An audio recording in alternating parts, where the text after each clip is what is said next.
Maya, okay, seriously? Picture this. It's 1969, Apollo 11. Buzz Aldrin is literally hurtling through the vacuum of space, right? He's cramped in this tiny lunar module, every ounce of weight is calculated, and in his pocket, he's got a biography. Oh, wait, a whole biography? In space? I thought they had to be super careful about weight. Exactly, that's the thing. It was a miniature book, an autobiography of Robert Goddard, the guy who basically invented liquid-fueled rockets. It was tiny. We're talking like something you could hide in the palm of your hand. It's like the universe's ultimate full circle moment. No way. So he took the history of rockets on a rocket. That's actually really poetic. But wait, how small are we talking? Like pocket-sized or smaller? Oh, way smaller. Okay, so in the world of bibliophiles, that's the book collecting nerds, which I say with love, a miniature book is generally anything under 3 inches in height, width, and thickness. 3 inches? That's like the size of a credit card. Exactly. It's basically a book for a very literate mouse.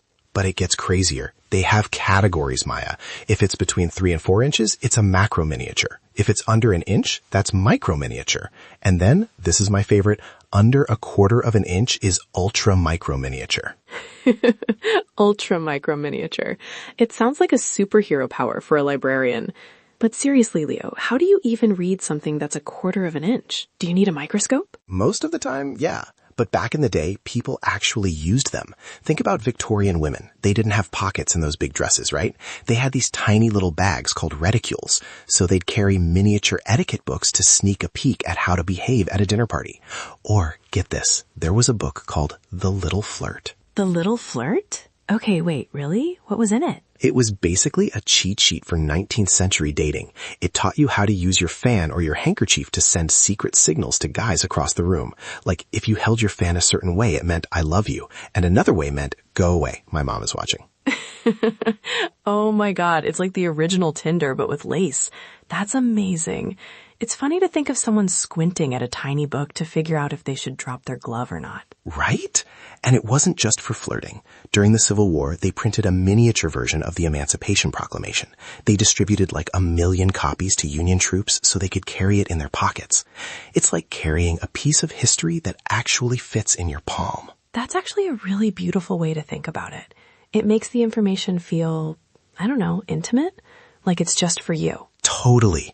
And the craftsmanship, Maya, it's mind-blowing. Imagine trying to bind a book where the pages are so light they don't even want to stay down because of gravity. You have to use the thinnest leather, the tiniest thread. It's like watchmaking, but for stories. It sounds so delicate.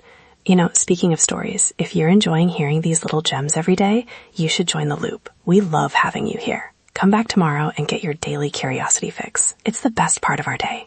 Join the tiny book club. Stop. Okay, so you mentioned ultra micro miniature. What is the absolute smallest one? Like the record holder? Okay, brace yourself. This is the wait what moment.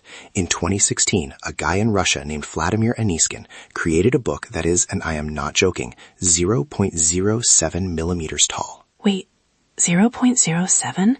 Leo, I can't even visualize that. It's smaller than a grain of salt. He actually mounted the entire book, like the binding, the pages, the ring binder, on a sliver of a poppy seed. A poppy seed? How do you even turn the pages? With a tiny needle and a microscope. It's purely to show off the technical limit of what humans can do. It's like he's saying, yeah, I can print on a dust mote. What have you got? That is wild.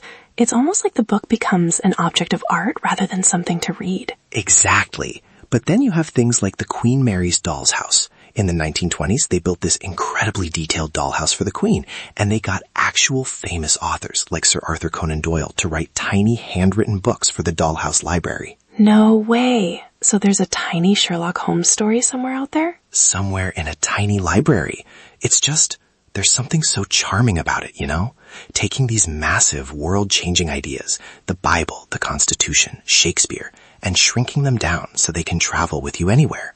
It's like we want to keep the things we love as close as possible. I love that. It's like a literary talisman. Exactly. A talisman. That's the perfect word. Well, I'm definitely going to be looking at my bookshelf differently tonight.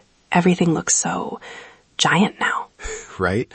Go hug a big book, Maya. They feel neglected. I will. And thank you for bringing this today, Leo. It was fascinating. Anytime. See you again soon, everyone. Stay curious.